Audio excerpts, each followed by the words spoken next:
Ananda Marga Revolution, 1957. Ananda Marga is a revolution. It is not only a spiritual revolution, but also an economic, social, and mental revolution. The economic system, the social structure, the trend of thinking, and the spiritual practices prescribed in our Ananda Marga are not only new, but something quite different from the established ideas and practices in these spheres of life. Ananda Marga is not a change merely due to the cycle of time, but a revolution, a radical change in the true sense. Never before in the entire history of this world or the universe, if it could be known to mortals, has a system of life fully embracing the economic, social, mental, and spiritual spheres ever been correlated in such closely knit society as in Ananda Marga. In Ananda Marga, a sannyasi renunciate is as good a member of society as an ordinary family person, earning his or her own living and maintaining his or her family. If we examine each of these important spheres of life separately, as depicted in our Ananda Marga, we will see how they are radically different from all existing ideas. Ever since the beginning of this world, the power to rule has been in the hands of one class or another. Long, long ago, when the world was only inhabited by animals, mere brute force determined the capacity of a group to rule. As an example, we find in the natural history of the world a period when enormous reptiles, the dinosaurs, ruled the world with the help of sheer weight and brute force. Rule of brute force did not end with the animals, but continued even in the age of primitive human beings. Even after the advent of early civilization, kings and emperors depended on and ruled with the help of their physical strength. Every other quality on the earth was subordinate to physical strength. With the passage of time, as the mental faculties developed, physical force was replaced by mental capacity, the capacity of planning and forethought, etc., as the essential requirement of ruling over others. With further economic development, money became important. Those in possession of money controlled the knowledge of the learned and the courage and strength of the brave. Hence, the authority to rule passed on to the moneyed class, the capitalists. The capitalists could also not retain power for very long, as their income depended on the workers, the toilers who lacked courage and strength. Highly developed mental faculties and money had thus far to depend on one of the above mentioned three classes for their maintenance. The class of the physically strong, Kshatriyas, or the class of the mentally astute, Vipras, could do without the help of the workers, and so as long as their rule lasted, the toilers did not realize their importance. But the capitalists, Vaishyas, could not produce their wealth without the help of the workers. The workers thus became an essential requirement of the rulers.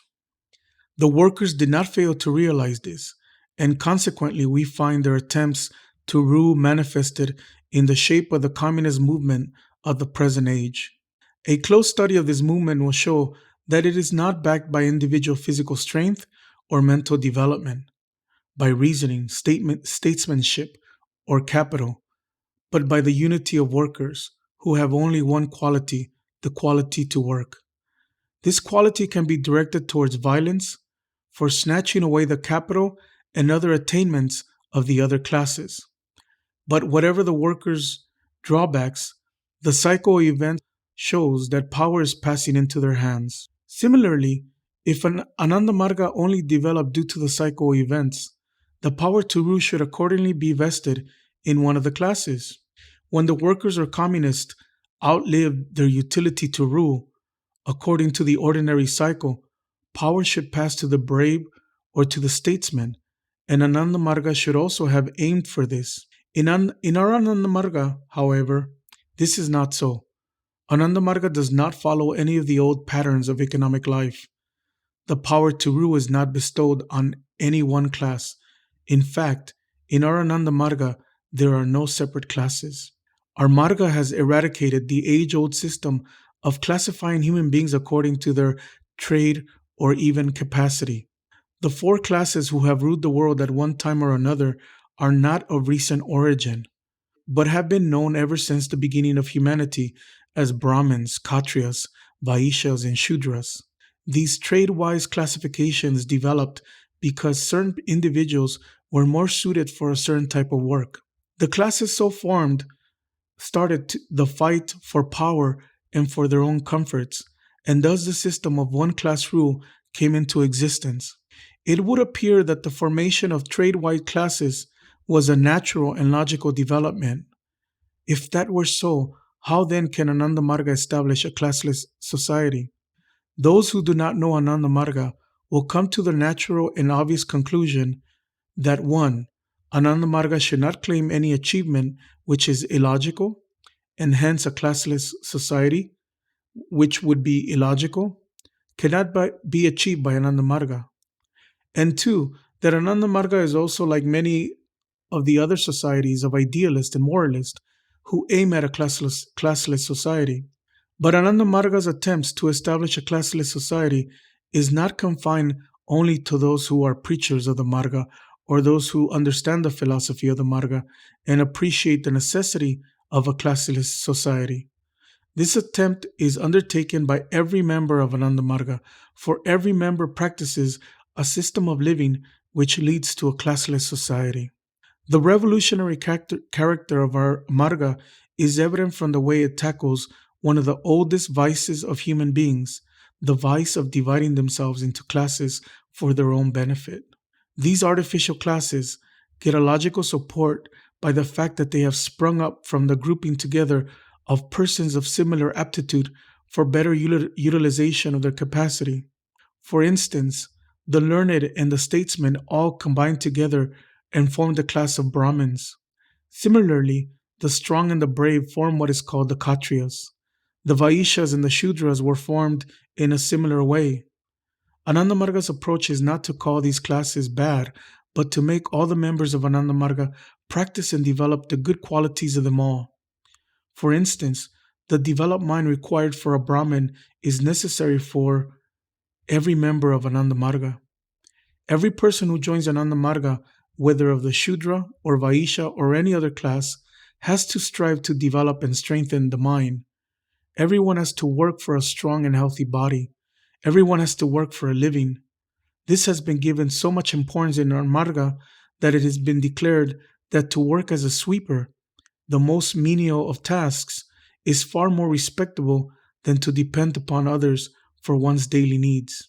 Not only earning money and having a balanced and dependable economic life is important, even the lowest of the social classes, which people normally scorn, have been given equal importance. Every member of the Marga has to physically serve others. This is normally seen as the work of the so-called Shudras, but followers of the Marga cannot develop completely unless they also do this efficiently.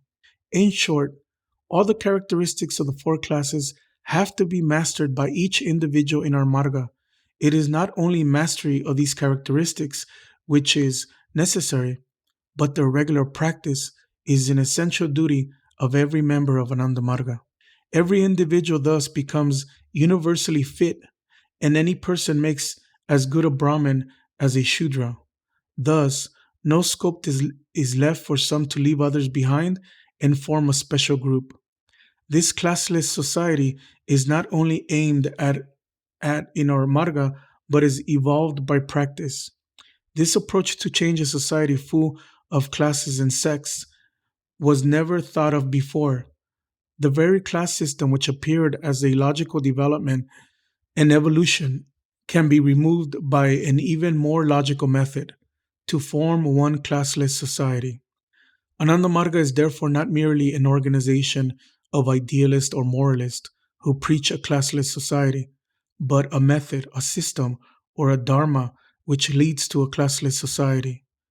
It has not been formed as a result of cyclic changes in the economic sphere of the world, like the evolution of communism, but is a radical change in all existing economic practices or theories conceived so far. It is a revolution in the economic sphere of the world's life. In the social sphere, too, both the means and the ends adopted in our Marga are revolutionary. This shows a change which had never been conceived of before, a change which is not a cyclic change due to the development of social habits of human beings. it is a change based on the fundamental characteristics of the human mind, and hence it is a change which will last as long as the human mind lasts. From time immemorial, human beings have been framing laws and rules to govern themselves so that the fundamental rights of each individual are secured and all the members of society can live peacefully.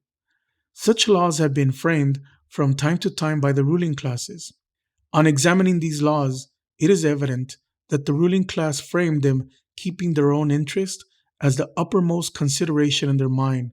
For instance, in Manu's Mriti, the text of laws framed by Manu, it is stipulated that if a Brahmin boy marries a Shudra girl, he is punished by shaving his head and taking him around the town seated on the back of a donkey.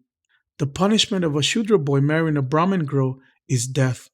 The laws were accepted only as long as the Brahmin supremacy remained and were questioned the moment the Brahmin supremacy was removed. After the Brahmin supremacy, there have been numerous lawgivers who have all framed laws and rules to suit their own convenience. Some have declared that the allegiance to the king is the supreme duty of every member of society. Others have placed the country or state above the sovereign, while others have considered their religion more important. There is no single common bond in any of the numerous societies to unite them. The laws for ensuring security are framed in such a way that equal security is not provided to all the members of the different strata of the society. There are differences between the Brahmins and the Shudras, or the white Americans and the black Americans. Such laws lacking a common bond cannot lead to the existence of a peaceful and everlasting society. Unfortunately, all that the lawmakers have done so far is to frame laws which have caused immense social unrest. The approach taken by Ananda Marga to tackle the problem of developing an everlasting society is revolutionary in itself. Those who are to build the society of Ananda Marga are not mere idealists and moralists. They are a group of classless, casteless, practical people who not only preach and meditate on the principles of classlessness, but actually practice those principles so as to be fit to be a member of any of the classes of the world based on their individual capacity as members of humanity. With this background, they are bound together by a common and foremost ideal. The ideal is everlasting and of equal importance for any class of people. The social laws of our Marga not only make no distinction between one person and another, but encourage both sexes to share equal responsibility in life. All social superstitions like widowhood, etc., are discarded. Not only are the superstitions discarded, but the fundamental principles of some of the existing laws of society, like allegiance to the laws of society and state, take second place. Of primary importance is one's allegiance to Brahma, the Supreme Being. Harsh social punishment, such as creating outcasts or placing restrictions on widows or women in general in participating in certain social functions, do not find place in our society. Ananda Marga has formed a society which frames its laws on the basis of common ideals in order to develop the idea of oneness and of all humanity. This society is radically different from any existing society, for it provides a society with a common bond where there is no distinction between class or sex, where no one is declared an outcast or punished without being given the chance for self reform, and where no laws are framed keeping in view the interest of only a few individuals. In such a society, no one is weak or downtrodden, and no one is allowed to be exploited by others. Such a society had been dreamed of and advocated earlier by moralists and idealists, but never before has such a system been achieved as it has been within Ananda Marga, which combines all the qualities of the different economic classes of the world in one individual. Never has such a system been conceived of by any of the numerous thinkers and lawgivers of the world. If Ananda Marga is a revolution in the economic and social spheres, it is an even greater revolution in the mental and spiritual spheres. Philosophers and thinkers so far have all declared the visible world to be unreal as compared to themselves. Ananda Marga takes a radically different view. According to the philosophy of our Marga, the world is as real as human beings' knowledge of their own existence. How far reaching is the effect of this radical change in the trend of thought? Is difficult to imagine at first. This approach not only gives the same importance to the world as to humanity, but makes the existence of the world essential too. The world, or any worldly activity, is just as good a manifestation of the Supreme Being as humanity itself. Hence, Ananda Marga does not preach fleeing from the world, but makes it an essential requirement for every individual to remain in the world. The idea of giving the world equal importance to humanity is a revolutionary idea. Ananda Marga does not discriminate between a family person and a sannyasi renunciate. It required the courage of a revolutionary to say so. All the regions of the world, whether present or past, have placed restrictions on who are entitled to perform spiritual practices. In the Hindu religion, such restrictions are numerous, and in almost all other religions, there are restrictions. Ananda Marga has no such restrictions. To learn those spiritual practices, which have thus far been denied to family people, one need not become a sannyasi. Ananda Marga places no restrictions on members of a particular class, caste, or sex for learning spiritual practices. The removal of such restrictions is a revolution. Never before was it conceived that a person living with his or her family and earning a living could achieve the ultimate goal. But the revolution of Ananda Marga has made it possible. Everything we see is a manifestation of the Supreme Being. Thus, every action connected with it should be done with as much efficiency as the worship in any of the religions. Brahma is omnipresent. One need not go to the Himalayas to find him. That whatever we do, see, hear, or feel is Brahma is a unique idea. Such a philosophy is a revolution and is radically different from the philosophy evolved by the great thinkers of the world so far. Ananda Marga is radically different from all concepts of philosophy, as well as economic and social thinking. It is not a change which has evolved as a result of the evolution of the human mind and its economic and social environments.